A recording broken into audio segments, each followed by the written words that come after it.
Hello అండి, hi, welcome back to my channel Meenal diary. అయితే ఈరోజు వరలక్ష్మి వ్రతం అండి. అయితే వరలక్ష్మి వ్రతం స్పెషల్గా నేను గులాబ్ జామున్ చేస్తున్నాను.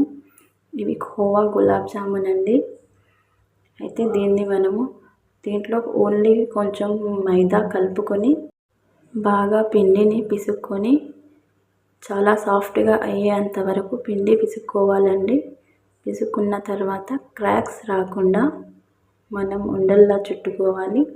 మనకి రౌండ్గా కావాలంటే రౌండ్గా, పొడవుగా కావాలంటే పొడవుగా ఇలా ఒత్తుకొని చక్కెర పాకం పట్టాలండి.